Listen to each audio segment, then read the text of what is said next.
ఏమాత్రం లేని పార్టీ ఇప్పుడు ఇన్నాళ్ళకట, ఇప్పుడు ఇన్ని సంవత్సరాలకు నాన్న చనిపోయింది 2009. నాన్న చనిపోయింది 2009. ఆ తర్వాత ఆ కుటుంబాన్ని వాళ్ళు ఏ రకంగా ఇబ్బందులు పెట్టారు అని మీ అందరికీ కూడా తెలుసు.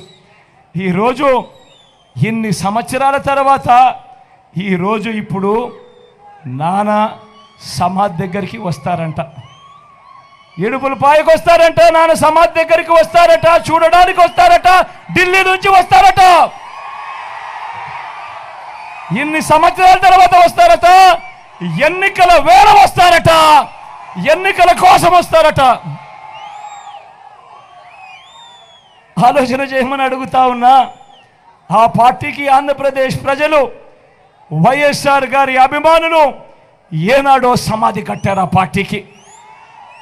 ఆలోచన చేయమని అడుగుతా ఉన్నా. కాంగ్రెస్కు ఓటు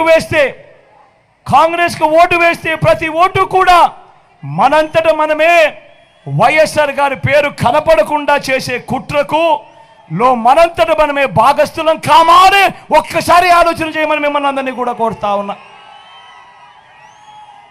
కాంగ్రెస్ పార్టీకి ఓటు వేస్తే మన కళ్ళను మనమే పొడుచుకున్నట్టు కాదా అని అడుగుతా ఉన్నా. కాంగ్రెస్ పార్టీకి ఓటు వేస్తే ఆ ఓటు నేరుగా మన ఓట్లను చీల్చి టీడీపీని గెలిపించడం కాదా, ఎన్డీఏను గెలిపించడం కాదా అని అడుగుతా ఉన్నాడు మీ బిడ్డ. ఈరోజు ఆలోచన చేయమని అడుగుతా ఉన్నా. ప్రతి విషయంలోనూ కూడా ఈరోజు ఎందుకు వీళ్ళు మన రాష్ట్రానికి వచ్చారు, ఎందుకు ఎన్నికల వేళ వీళ్ళు మన రాష్ట్రానికి వచ్చారు అని ప్రతి ఒక్కరూ ఆలోచన చేయమని అడుగుతా ఉన్నా. చంద్రబాబును గెలిపించడం కోసం ఏ రకంగా కుట్రలు జరుగుతూ ఉన్నాయి అన్నది ప్రతి ఒక్కరూ కూడా ఆలోచన చేయమని అడుగుతా ఉన్నా. చంద్రబాబును గెలిపించడం కోసం, మన ఓట్లను చీల్చడం కోసం ఈరోజు కాంగ్రెస్ పార్టీ ఆంధ్ర రాష్ట్రంలో రంగప్రవేశం చేసింది అని అంటే చంద్రబాబు రాజకీయాలు ఎలా ఉన్నాయని ఒక్కసారి గమనించమని అడుగుతా ఉన్నా.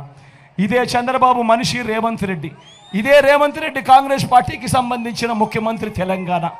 ఒకవైపున పట్టపగలు బీజేపీతో కాపురం చేస్తాడు, రాత్రిపూట కాంగ్రెస్తో కాపురం చేస్తాడు ఈ పెద్ద మనిషి చంద్రబాబు. ఆలోచన చేయమని అడుగుతా ఉన్నా. ఈరోజు రాజకీయాలు ఎంతగా దిగజారిపోయాయి అని చెప్పి నాన్నగారు బ్రతికున్నప్పుడు నాన్నగారు ఎవరితో అయితే విభేదించాడో, నాన్నగారు ఎవరితో అయితే యుద్ధం చేశాడో, నాన్నగారే కాదు నాన్నను అభిమానించే ప్రతి గ్రామంలో ఉన్న కార్యకర్త ఎవరితో అయితే యుద్ధం చేశాడో, ఎవరితో అయితే యుద్ధం చేశారో ఇవాళ వైఎస్ఆర్ వారసులను చెప్పుకుంటున్న వాళ్ళు ఇవాళ అదే ఈనాడుతోనూ, అదే ఆంధ్రజ్యోతి రాధాకృష్ణతోనూ, అదే చంద్రబాబుతోనూ ఈరోజు చెత్తా పట్టాలు వేసుకొని ఈరోజు వాళ్ళను గెలిపించడం కోసం మన ఓట్లను విడగొట్టాలని చెప్పి ప్రయత్నం చేస్తూ ఉన్నారంటే ఇంతకన్నా హేయమైన రాజకీయాలు రాష్ట్ర చరిత్రలో ఎప్పుడైనా ఉంటాయా అన్నది ఆలోచన చేయమని అడుగుతా ఉన్నా. అదేవిధంగా ఇంకొక విషయం కూడా చెప్తా ఉన్నా.